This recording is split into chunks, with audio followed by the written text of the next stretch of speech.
হযরতে উমামা রাদিয়াল্লাহু আনহু হইতে বর্ণিত, আল্লাহর নবী সাল্লাল্লাহু আলাইহি ওয়াসাল্লাম তার ঘর থেকে বের হয়েছেন।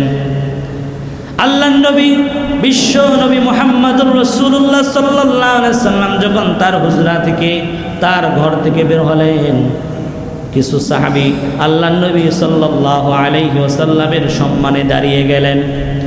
আল্লাহর নবী সাল্লাল্লাহু আলাইহি ওয়াসাল্লাম বললেন, লা তাকুমু কামা ইয়াকুমুল আযিমু ইউআযযিম বা'যুহা বা'যান।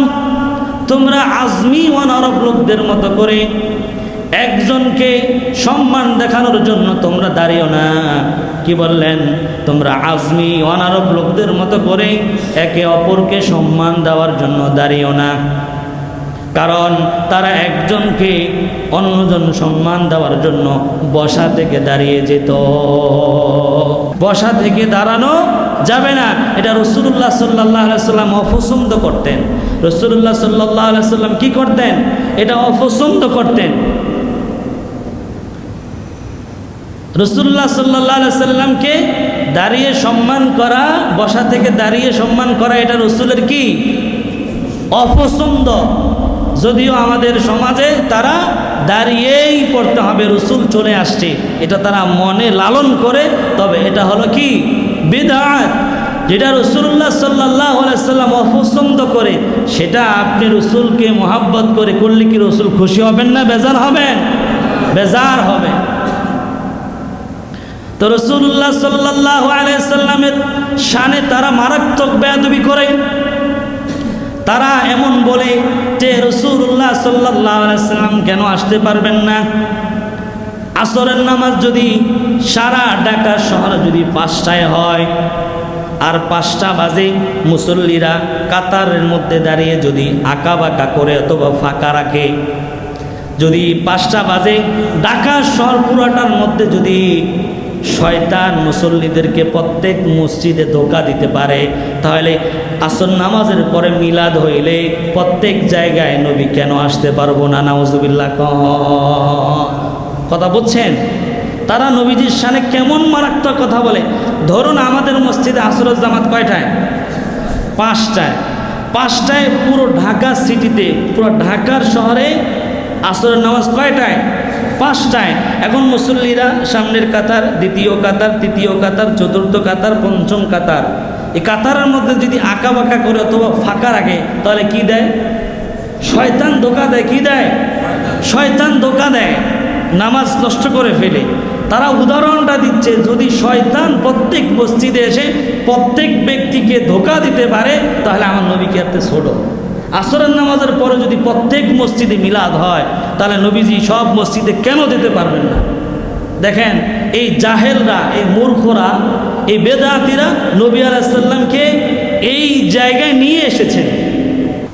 রাসূলুল্লাহ সাল্লাল্লাহু আলাইহি ওয়াসাল্লাম যে অসন্তুষ্টি হচ্ছেন, হযরতে আনাস ইবনে মালিক قال لم يكن شخص احب اليهم من رسول الله صلى الله عليه وسلم وكانوا اذا راوه لم يقوموا لما يعلمون من كراهيته। হযরতে আনাস ইবনে মালিক রাদিয়াল্লাহু আনহু হইতে বর্ণিত, হযরতে আনাস রাদিয়াল্লাহু আনহু বলেন, সাহাবায়ে কেরামের কাছে রাসূলুল্লাহ সাল্লাল্লাহু আলাইহি ওয়াসাল্লামের চেয়ে, কথাগুলো ভালো করে খেয়াল করেন, সাহাবায়ে কেরামের কাছে রাসূলুল্লাহ সাল্লাল্লাহু আলাইহি ওয়াসাল্লামের চেয়ে আর কিছু প্রিয় ছিল না। কিন্তু নবী আলাইহিস সালাতু ওয়াস সালাম যখন আসতেন, তখন সাহাবায়ে কেরাম রাসূলুল্লাহ সাল্লাল্লাহু আলাইহি ওয়াসাল্লামের সম্মানে দাঁড়াতেন না। কেন দাঁড়াতেন না? তার কারণ কি? কারণ হলো এই ব্যাপারে তারা জানেন রাসূলুল্লাহ সাল্লাল্লাহু আলাইহি ওয়াসাল্লাম কি হন? অসন্তুষ্টি হন। অথচ তারা নবীকে ভালোবেসে নবী আলাইহিস সালামের ভালোবাসা প্রকাশ করতে গিয়ে তারা শয়তানের সাথে রাসূলুল্লাহ সাল্লাল্লাহু আলাইহি ওয়াসাল্লামের ক্ষমতা মিলিয়ে নেয়। কত বড় জাহেল, কত বড় মূর্খ, কত বড় অজ্ঞ হলে আল্লাহর নবী মুহাম্মদ সাল্লাল্লাহু আলাইহি ওয়াসাল্লামের শানে এমন বেয়াদবিমূলক কথা বলে। মিলাদ শব্দটি আরবি, এর শাব্দিক অর্থ হলো জন্ম বৃত্তান্ত। শাব্দিক অর্থ কি? জন্ম বৃত্তান্ত। নবী আলাইহিস সালাতু ওয়াস সালামের জন্ম নিয়ে এই বৃত্তান্ত আমাদের জানা দরকার আছে না নাই? আছে। এরপরে ঈদে মিলাদুন্নবী। ঈদে মিলাদুন্নবী এর শাব্দিক অর্থ হলো সাইয়্যিদুনা মুহাম্মদ সাল্লাল্লাহু আলাইহি ওয়াসাল্লামের জন্মদিনের আনন্দ উৎসব বা আগমনী উৎসব। প্রত্যেকটা সময় তার জীবন নিয়ে আমাদের আলোচনা থাকতেই হবে। তো মিলাদ, ঈদে মিলাদুন্নবী একটি পর্যালোচনা। আল্লাহর নবী সাল্লাল্লাহু আলাইহি ওয়াসাল্লামের প্রতি ভালোবাসা, আল্লাহর নবী মুহাম্মদ সাল্লাল্লাহু আলাইহি ওয়াসাল্লামের প্রতি ভক্তি শ্রদ্ধা, এটা ঈমানের মাপকাঠি। এটা কি? ঈমানের মাপকাঠি। জন্ম থেকে মৃত্যু পর্যন্ত জীবনের প্রত্যেকটি পর্যায়ে, জীবনের প্রত্যেকটি পদক্ষেপ, জীবনের প্রত্যেকটি সময় নবী আলাইহিস সালামের সিরাত নিয়ে আলোচনা করা, আর আলোচনার মাধ্যমে আল্লাহ সুবহানাহু ওয়া তাআলা আমাদের উপরে রহমত বর্ষিত করবে, এতে কোনো সন্দেহ নাই। কারণ নবী আলাইহিস সালামের সিরাত নিয়ে, নবী আলাইহিস সালামের জন্ম নিয়ে, সিরাতুন নবী নিয়ে, নবী আলাইহিস সালামকে নিয়ে যখন আমরা আলোচনা করব, আমাদের উপরে রহমত নাজিল করবেন তিনি কে? আল্লাহ। তো নবী আলাইহিস সালামকে নিয়ে আলোচনা করলেই যদি আল্লাহর রহমত আমাদের প্রতি অবতীর্ণ হয়, তাহলে কি সেটা কোনো দিনের মধ্যে নির্দিষ্ট করা যাবে, নাকি বছরের প্রতিটি সময় প্রত্যেকটা মুহূর্তেই তার জীবন নিয়ে আমাদের আলোচনায় থাকতে হবে? নবী আলাইহিস সালামকে মুআল্লিম বানিয়ে, শিক্ষক বানিয়ে আল্লাহ সুবহানাহু ওয়া তাআলা দুনিয়াতে প্রেরণ করেছেন। রাসূলুল্লাহ সাল্লাল্লাহু আলাইহি ওয়াসাল্লাম বলেছেন, বুইসতু লিউতাম্মিমা মাকারিমাল আখলাক। আখলাকের পরিপূর্ণতা দেওয়ার জন্যই আল্লাহ সুবহানাহু ওয়া তাআলা আমাকে দুনিয়াতে প্রেরণ করেছেন। আরো জোরে বলেন না সুবহানাল্লাহ। আবার বলেছেন, আনা বুইসতু মুআল্লিমা, আমাকে শিক্ষক বানিয়ে তোমাদের জন্য প্রেরণ করা হয়েছে। শিক্ষক, যিনি আমাদের শিক্ষক, শিক্ষক হয়ে দুনিয়াতে এসেছেন, কারোর কাছ থেকে শেখার জন্য নয়, যিনি দুনিয়াতে শিক্ষক হয়ে তার উম্মতকে শেখানোর জন্য আসছেন, চরিত্রকে পরিপূর্ণতা দেওয়ার জন্যই তিনি দুনিয়াতে আগমন করেছেন। হযরতে সাইয়্যিদুনা আদম আলাইহিস সালাতু ওয়াস সালাম থেকে মুহাম্মদ সাল্লাল্লাহু আলাইহি ওয়াসাল্লাম পর্যন্ত আল্লাহ তাআলা আমাদেরকে দ্বীন দিয়েছেন, শরিয়া দিয়েছেন। কিন্তু কোন নবীর কালেই আল্লাহ তাআলা দ্বীনকে পরিপূর্ণ করে দেন নাই। মুহাম্মদ সাল্লাল্লাহু আলাইহি ওয়াসাল্লামকে পাঠানোর মাধ্যমে আল্লাহ সুবহানাহু ওয়া তাআলা দ্বীনকে পরিপূর্ণ করে দিয়েছেন। কোরআনুল কারীমে আল্লাহ সুবহানাহু ওয়া তাআলা বলেছেন, আল ইয়াউমা আকমালতু লাকুম দীনাকুম ওয়া আতমামতু আলাইকুম নি'মাতি ওয়া রাদিতু লাকুমুল ইসলাম দীনা। আমি আপনাকে দুনিয়াতে প্রেরণ করার মাধ্যমে আমি দ্বীনকে পরিপূর্ণ করে দিয়েছি। সুবহানাল্লাহ। আমি আমার বান্দাদের উপরে নিয়ামতকে পরিপূর্ণ করে দিয়েছি। আমি আমার বান্দাদের উপরে নিয়ামতকে কি করে দিয়েছি? পরিপূর্ণ করে দিয়েছি। নবী আলাইহিস সালাতু ওয়াস সালাম নবুয়তের পরে 23 বছর পর্যন্ত তিনি জীবিত ছিলেন। কত বছর? 23 বছর পর্যন্ত জীবিত ছিলেন। খোলাফায়ে রাশেদার যুগ ছিল 30 বছর। কত বছর? 30 বছর। সাহাবায়ে কেরামের কাল কেটেছে 110 বছর পর্যন্ত। এরপরে তাবেঈদের যুগ কেটেছে 220 হিজরি পর্যন্ত। ঈদে মিলাদুন্নবী রবিউল আউয়াল মাসে যেটা পালন করা হয়, 12 তারিখে যেটা পালন করা হয়, এই যুগগুলোর দ্বারা প্রমাণিত নয়। অর্থাৎ নবী আলাইহিস সালামের আগমনে আমরা উৎসব করব, কোনো সমস্যা নাই। কারণ নবী আলাইহিস সালামের আগমনে আসমান খুশি, নবী আলাইহিস সালামের আগমনে জমিন খুশি, নবী আলাইহিস সালামের আগমনে কুল কায়নাত খুশি। এই জন্য নবী আলাইহিস সালাতু ওয়াস সালামকে নিয়ে উৎসব করা, আনন্দ করা, এটা করা যাবে, কিন্তু এটাকে কোনো দিন, কোনো সময়ের মধ্যে নির্ধারণ করা যায় না। আমার জীবনের প্রত্যেকটি পদক্ষেপ, প্রত্যেকটি কাজ তোমরা কোরআন যেভাবে বলেছে আমার জীবনের মধ্যে তোমরা সেইভাবেই পাবে। সুবহানাল্লাহ। তো এই মিলাদ মাহফিলের ইতিহাস কবে হয়েছিল? হিজরি বর্ষের 6টি শতক অতিবাহিত হয়ে গিয়েছে। এই বিদআত তখনও পর্যন্ত মুসলমানদের মধ্যে আবিষ্কৃত হয় নাই। এই বিদআত আবিষ্কৃত হয়েছে একজন অর্থরবি আলেমের মাধ্যমে। এই বিদআত আবিষ্কৃত হয়েছে। তখনও হিজরি বর্ষের 6টি শতক, 600 বছর অতিবাহিত হয়েছে। ঈদে মিলাদুন নবী 12ই রবিউল আউয়াল এই পর্যন্ত কোনো সাহাবী, কোনো তাবি, কোনো তাবে কেউ এটাকে পালন করেন না। কিন্তু এটা পালন হয়েছে 600 হিজরি সনের পর থেকে। ইরাকের একজন বাদশাহ ছিল, যার নাম হলো মুজাফফর উদ্দিন। 604 হিজরিতে তিনি একজন শাসক ইরাকের। তো তিনি অত্যন্ত অপচয়কারী, জনগণের মাল আত্মসাৎ করে, জনগণের হক নষ্ট করে এমন একজন শাসক ছিল। সেই শাসক দ্বারা যখন এই জনগণের সম্পদ নষ্ট হচ্ছে, জনগণের অধিকার নষ্ট হচ্ছে, এমন করতে করতে সে তার জনপ্রিয়তা হারিয়ে ফেলেছে। কত হিজরিতে? কয়টা? 604 হিজরিতে ইরাকের একজন, ইরাকের মহসিল শহরে, যার নাম হলো মুজাফফর উদ্দিন কুকরি বিন আরবাল যার নাম। তো তিনি অত্যন্ত অপচয়কারী। যখন সে তার জনপ্রিয়তা হারিয়ে যখন একাকিত্ব জীবন পার করছে, তার জনপ্রিয়তা নাই, তো একজন অর্থলোভী আলেম তার সেই শাসন আমলে তার দরবারে থাকতো। তো বাদশাকে যখন সে খুব চিন্তিত অবস্থায় দেখলো, অর্থলোভী আলেম আগেও ছিল, এর পরের যুগেও ছিল এবং কিয়ামত পর্যন্ত থাকবে, ঠিক কিনা বলেন? অর্থের লোভে, ক্ষমতার লোভে, কিছু পাওয়ার লোভে অর্থলোভী এমন আলেমও ছিল যারা বলেছে যে আপনি একজন জান্নাতি, ঠিক কিনা? জান্নাতি বলে কি দিয়ে দিয়েছে? সার্টিফিকেট দিয়েছে। দুনিয়ার কোনো মানুষের পক্ষে কোনো মানুষ জান্নাতি, কোনো মানুষ জাহান্নামী এই কথা বলার অধিকার কোনো মানুষের আছে? নাই। অর্থলোভী যারা অর্থর লোভে অনেক কথা বলতো, মাসালাকে ঘুরে বলতো, তারা সেই কালেও বলেছে, পরের যুগে বলেছে, কিয়ামত পর্যন্ত বলবে।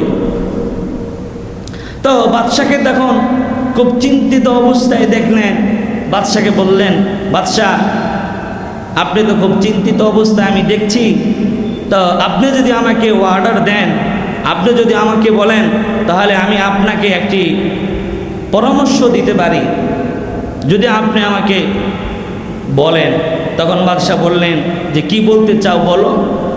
তখন সেই বাদশাকে সেই অর্থলোভী আলেম বললেন যে এই ইরাকের মানুষ, ইরাকের মুসলমানেরা নবী প্রেমিক, আল্লাহ প্রেমিক, কোরআন প্রেমিক, ইসলাম প্রেমিক। আপনি যদি নবী আলাইহিস সালামের সেই জন্মদিন উপলক্ষে আপনি যদি একটি খানা পিনার, একটি জশ্নে জুলুসের আয়োজন করেন, তাহলে এই দেশের মানুষ আপনার পক্ষে চলে আসবে। নাউজুবিল্লাহ পারি যা, আপনার পক্ষে চলে আসবে। তখন বাদশাহ বললেন তাহলে এটা করা যেতে পারে। তখন এই বাদশাহ এই তার মতটাকে গ্রহণ করলেন। আর প্রত্যেক বছর এই রবিউল আউয়ালের 12 তারিখে তারা ঈদে মিলাদুন নবী পালন করে এই বাদশার মাধ্যমে। আর এই উমর ইবনে দিহিয়ার পরামর্শে সে এই বেদাত আবিষ্কৃত হয়। কি আবিষ্কৃত হয়? এই ঈদে মিলাদুন নবী 604 হিজরিতে কি হয়? আবিষ্কৃত হয়। প্রিয় ভাইয়েরা, এ বাদশাহ সম্পর্কে আলেমদের মতামত ছিল। হযরত ইমাম ইবনে মুহাম্মদ মালিক মিসরি রাহিমাহুল্লাহ তার ব্যাপারে বলছেন, কানা মালিকান মুসফিরান ইয়ামুরু উলামা জামানিহি আইয়ামালু বিইসতিনবাতিহিম ওয়া ইজতিহাদিহিম ওয়া আল্লা ইয়াত্তাবিউনা লিমাযহাবি গায়রিহিম। সেই বাদশাহ ছিল অত্যন্ত অপচয়কারী। ইয়ামুরু উলামা জামানিহি আইয়ালামু বিইসতিনবাতিহিম ওয়া ইজতিহাদিহিম। ওই জামানার আলেমদেরকে তাদের নিজেদের গবেষণার উপরে আমল করতে, ওয়া আল্লা ইয়াত্তাবিউনা লিমাযহাবি গায়রিহিম, অন্য অন্য মাযহাবকে অনুসরণ না করার নির্দেশ দিয়েছেন। কত মারাত্মক! নিজেদের গবেষণার উপরে আমল করা, অন্য মাযহাব গ্রহণ না করার ব্যাপারে কি দিয়েছেন? নির্দেশ দিয়েছেন। সরকার যদি বলে এই মুহূর্তে কোনো রাস্তায় কোনো মানুষ চলতে পারবে না, তাহলে যদি কোনো মানুষ চলে তাহলে তাকে গুলি করা হবে। কোনো মানুষের সাহস আছে যাওয়ার? যদি সরকার গুলি করে, এর জন্য কি সরকার দায়ী হবে? কথা বলেন, দায়ী হবে না, কারণ সরকার তো আলটিমেটাম দিয়ে দিয়েছে। তো ওই সেই কালে সেই বাদশা বলছে তোমাদের গবেষণার উপর আমল করা যাবে না, তোমাদের গবেষণার উপরে আমল করা যাবে না এবং অন্য মাযহাবের উপরে অনুসরণ করা যাবে না। তাহলে সেই জামানার আলেমদের উপরেও স্টেম রোলার সে বাদশা চালিয়েছে। তো যখন حتى مالت إليه جماعة من العلماء وطائفة من الفضلاء ويحتمل لمولد النبي صلى الله عليه وسلم في الربيع الأول وهو أول من أحدث من الملوك هذا العمل।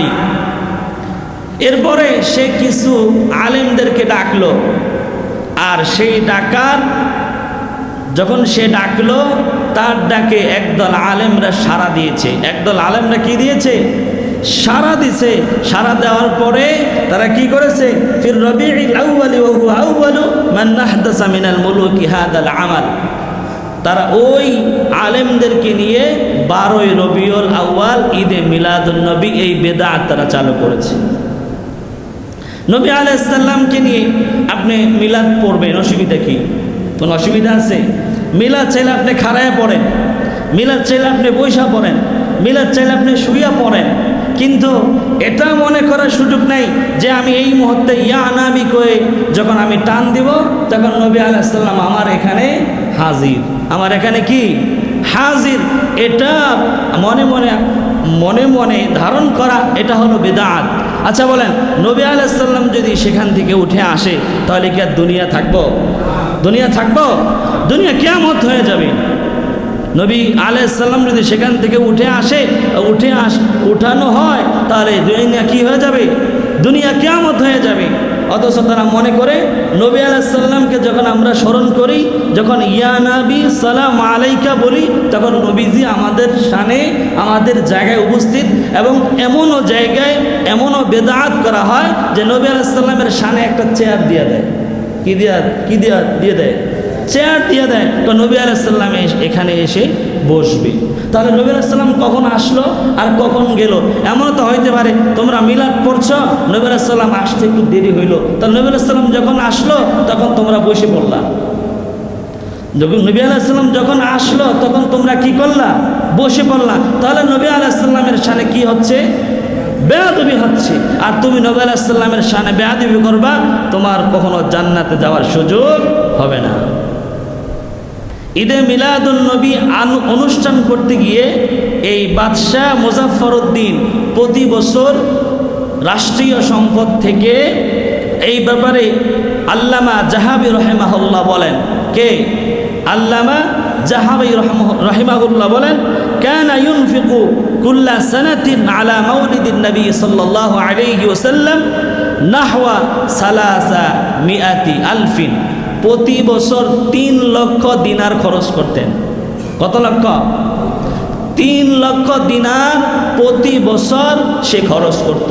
এইগুলো তার টাকা না, রাষ্ট্রীয় সম্পদ নষ্ট করে ধর্মীয় ভণ্ডামির নামে জনগণের থেকে জনপ্রিয়তা অর্জন করার জন্য তিনি প্রতি বছর এটা কি করতেন?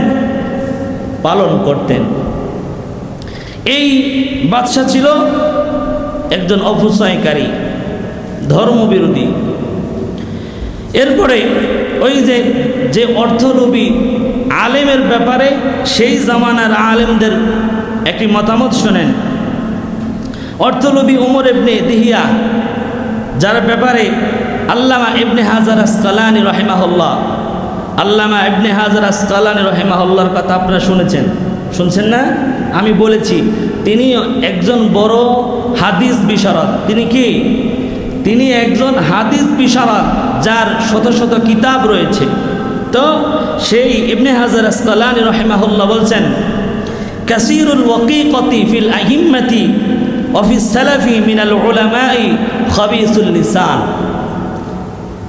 আহকফু শাদীদুল কিবরি কলিলুন নজর মুতাহাউইনান।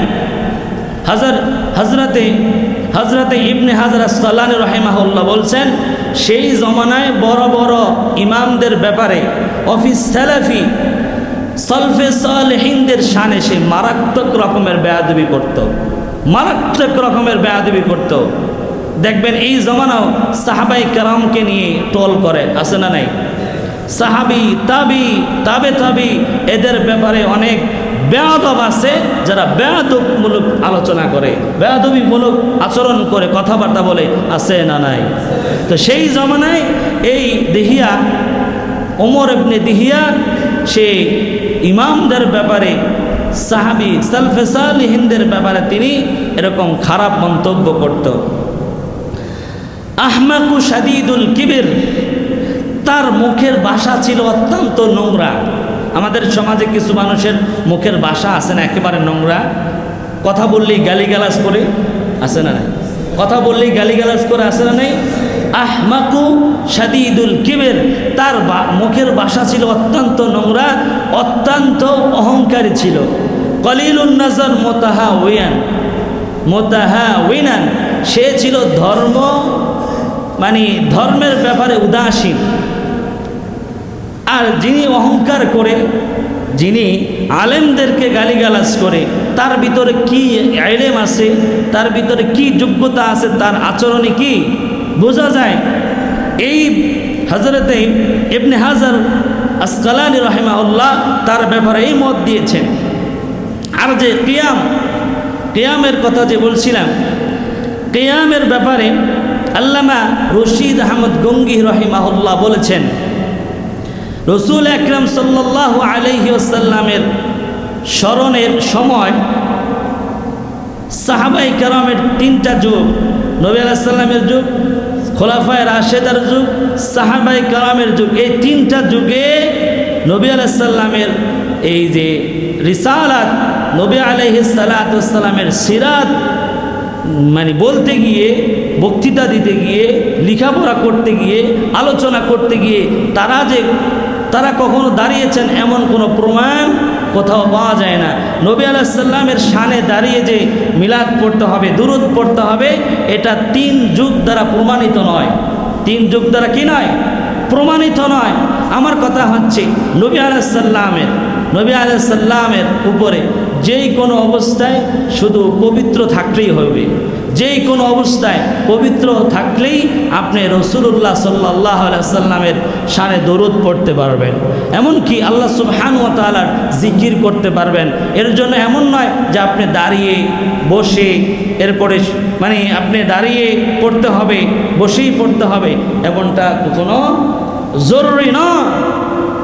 আপনি আপনার বিছানায় শুয়ে আছেন, ঘুমাবেন, এই মুহূর্তে আপনি জিকির করবেন, অসুবিধা কি?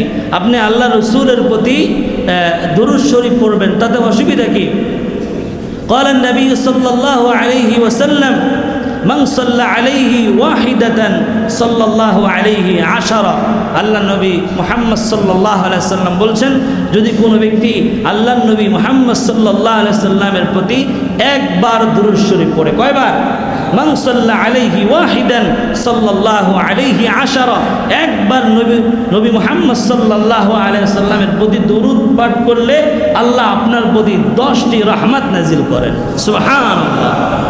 এখন যদি আপনি মনে করেন যে আমি দুরূদ শরীফ দাঁড়িয়েই পড়ব, এখন আপনি শুইলেন, আপনি নবীজির সামনে যখনই দুরূদ শরীফ পড়বেন তখনই আপনার দাঁড়াতে হবে, তখনই আপনার বসতে হবে, তাহলে তো আপনার ঘুমের আমল হচ্ছে না, আপনি ঘুমাতে পারবেন না কখনো। তো তারা এগুলো নবী আলাইহিস সালাতু ওয়াস সালামের শানে বেয়াদবিমূলক কথাবার্তা বলে।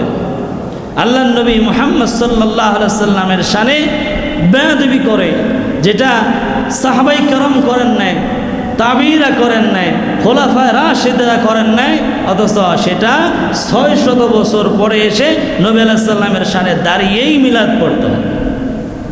এটা ধারণা করা কি বিদআত। আর রাসূলুল্লাহ সাল্লাল্লাহু আলাইহি ওয়াসাল্লাম বলছেন যে বিদআত চালু করবে, যে কি করবে? বেদাত চালু করবে, যেটা আমি বলে যাই নাই, সাহাবাই কেরাম করেন নাই, খোলাফায়ে রাশিদা করেন নাই, সেটা বেদাত। আর এই বেদাতকারী কখনো জান্নাতে যেতে পারবে না, কারণ এটাকে করে রাসূলুল্লাহ সাল্লাল্লাহু আলাইহি সাল্লামের উপরে মিথ্যা চাপিয়ে দেওয়া হচ্ছে, সাহাবাই কেরামের উপরে মিথ্যা চাপিয়ে দেওয়া হচ্ছে। যেটা রাসূল করেন নাই সেটা আপনাকে আমল করার, আপনাকে সেটাকে আমল মনে করার অনুমতি তো ইসলাম শরিয়া দেয় নাই, তাহলে আপনি আমি কেন সেটাকে শরিয়াত মনে করব? এটা হলো মূল কথা। তাহলে আমরা আজকের আলোচনা থেকে বুঝতেছি যে আল্লাহর নবী সাল্লাল্লাহু আলাইহি ওয়াসাল্লামের উপরে আপনি যেই কোনো অবস্থায় থাকেন, আপনি সেই অবস্থায় কি করতে পারবেন? আপনি দরুদ পড়তে পারবেন, শোয়া অবস্থায় দরুদ পড়তে পারবেন, আপনি দাঁড়ানো অবস্থায় পড়তে পারবেন, আপনি হাঁটা অবস্থায় পড়তে পারবেন। এমনটি কখনো মনে করা যাবে না যে আমি এখন শুয়ে আছি, এখন দরুদ শরীফ পড়া যাবে না। তাহলে এই রবিউল আউয়াল মাস আজকে চলছে, প্রথম সপ্তাহে চলছে, তাহলে এই মাসে আমাদের উচিত হবে আল্লাহর নবীর উপরে কি পড়া? বেশি বেশি দরুদ শরীফ পড়া। কি পড়া? বেশি বেশি দরুদ শরীফ পড়া। বাসায় গিয়ে মা বোনদেরকে এই আমলের কথা বলে দিবেন যে রবিউল আউয়াল মাস চলছে, এখন আমাদের উচিত হবে আল্লাহর নবী সাইয়্যিদুনা মুহাম্মদ সাল্লাল্লাহু আলাইহি ওয়াসাল্লামের প্রতি বেশি বেশি দরুদ পড়ো। বেশি বেশি কি পড়ো? দরুদ পড়ো।